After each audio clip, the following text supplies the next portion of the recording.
Bienvenue à Fontainebleau pour cette 7e saison de Série Series. Nous avons rencontré Gunnar Dedio, créateur de la série Clash of Futures.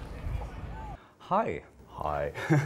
Thank you for accepting our invitation for this interview for your TV show Clash of Futures. So we are here for the festival Série Series, and my first question would be, can you give us a pitch of the TV show? We are 1918. First World War is over. And people say, oh, this was the war to end all wars. No more war. We finally understood war is not what we should do. 21 years later, same people enter in an even bigger war. So we try to understand.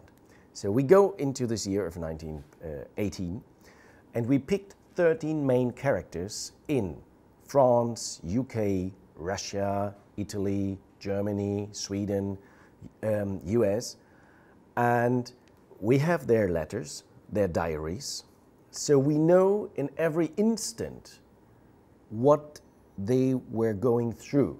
And we accompany them over this time of 21 years to understand what was going on in their mind, what was going on in society. Can you tell us if the show is a reflection of the world today?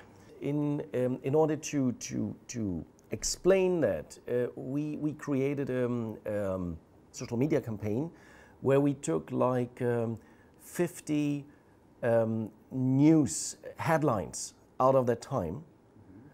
And if you put them, if you read them, you think it's today. Oh.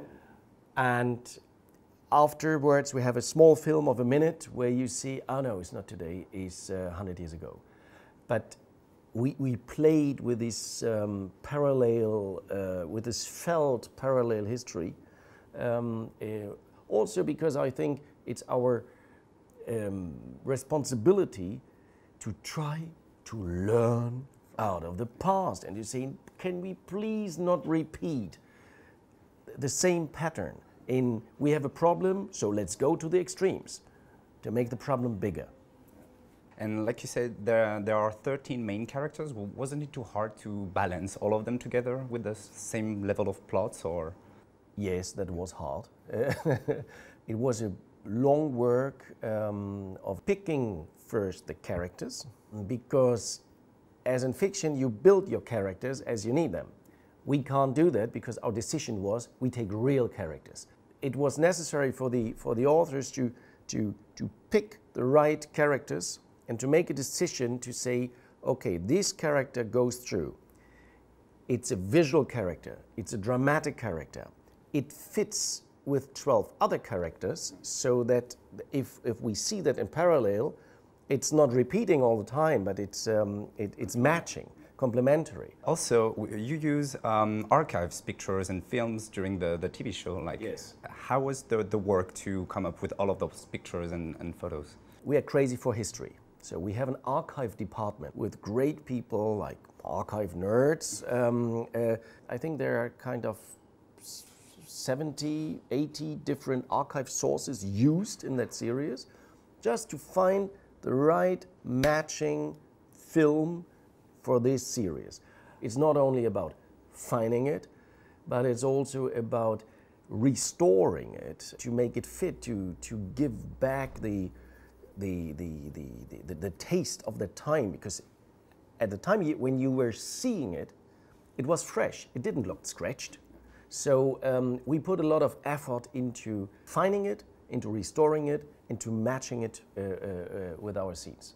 How is it to co-produce the TV show with all of those countries at the same time? There is a pro and a con.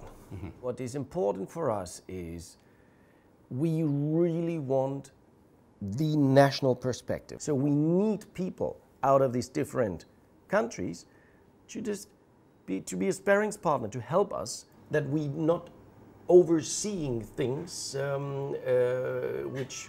which are there. So this is a good thing, and it's nice to travel, it's nice to work with other people, it's nice to crisscross perspectives, discussions. But on the other hand, like for a producer, of course, like trying to get 20 different partners into one direction is not easy. Yeah, I bet. But in the end, thanks to all partners, it worked out. it worked out. And do you see the future of productions is based on European co-productions in order to maybe give a challenge to American productions? Yes, so this is important, like a series like this one, even if you make it in the most economical way, still here in Europe, I need 10 million to produce such a series, and this is like the minimum. Yeah. And this is too much to get out of one country, so we need co-production. The other way is our platforms like Netflix, which say, okay, now we give money into European productions, and this is another way. But yes, for me it's very important that we express our culture in series and that we don't let the other part of the world doing it on their own, alone. Thank you very much for answering our questions. Thank you.